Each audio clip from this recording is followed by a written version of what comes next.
Hey there everyone, Steph, the community manager from Inflection Games here. Welcome to our first developer update. We wanted to start a new series where we talk a little bit more about how the development of Nightingale is going and also what we're working on at the studio. In fact, we might even reveal a couple of cool new things from time to time. So for our first update, as of time of recording, we just wrapped up our first round of closed alpha testing. For this test, we selected a really small group of people.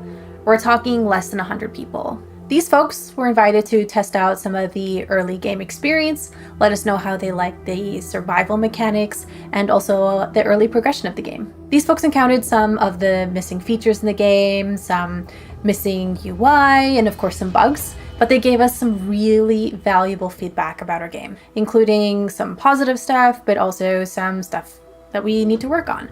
So for example, for the next playtest, we'll be focusing on simplifying our crafting mechanics so they're a lot more intuitive to new players. If you want to be involved with future playtests, the good news is there's still plenty of time to be involved. All you need to do is sign up for our newsletter on our website if you haven't already, and then fill out the survey whenever we send it out. If you've already filled out the survey, don't worry about doing it again. You're already in our list of potential candidates. Just sit tight for now. Once again, thank you so much to the people that played the game and gave us feedback, and also to all of the people who've been patient with us as they wait to get in themselves. For the next update, we're going to talk a little bit about Unreal Engine 5.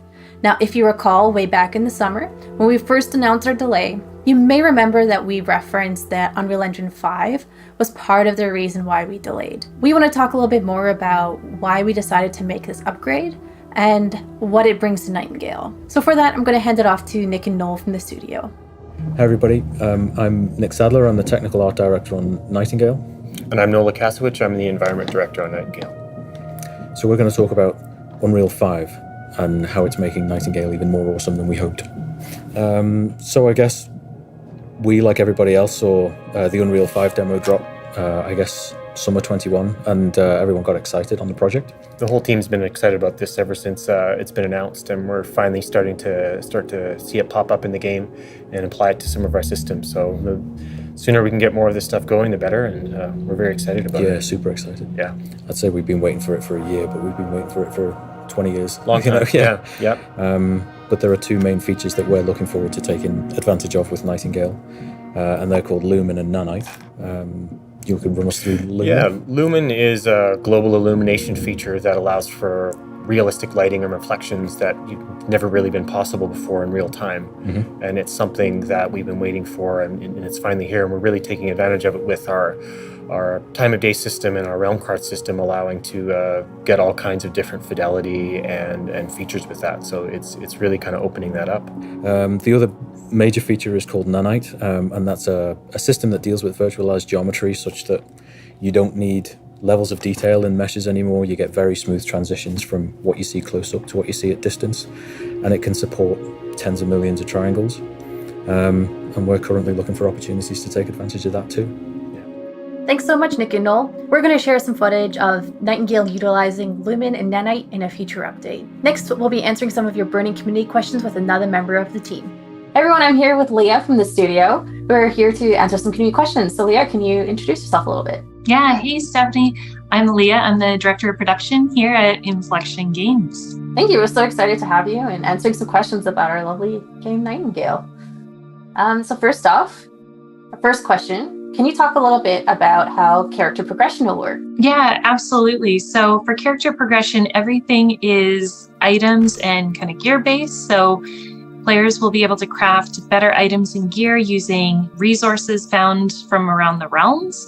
And with the better gear and items, you're going to be able to take on harder challenges. Is there creature difficulty scaling in the game? And if so, how does that work? Yeah, absolutely. So for us, it's really important that, the deeper the realms you go into and explore, the harder kind of the creatures and monsters you face are going to get. So the important thing to know is that when you get into any realm, you're going to have different types of creatures from, your basic critters to wildlife to monsters. You'll get to meet our bound faction, and those will all kind of provide a nice level of challenge within a realm.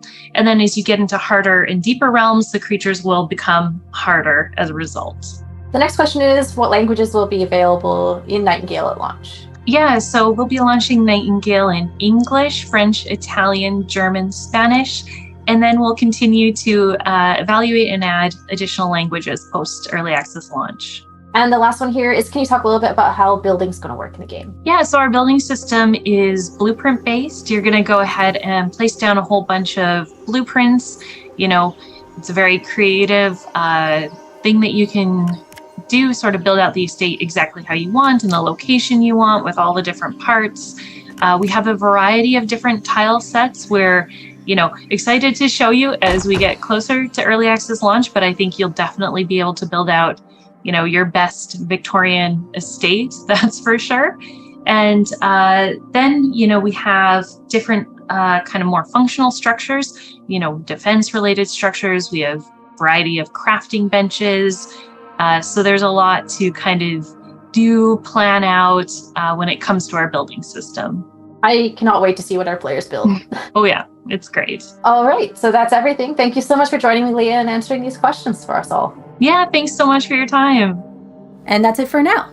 Thanks so much for watching. If you have any feedback about the contents of this video or the format, then please let us know in the comments down below. Or alternatively, you can reach out to us on any of the social media handles that we've put in the description below. Until next time, we'll see you then. Thanks so much for watching.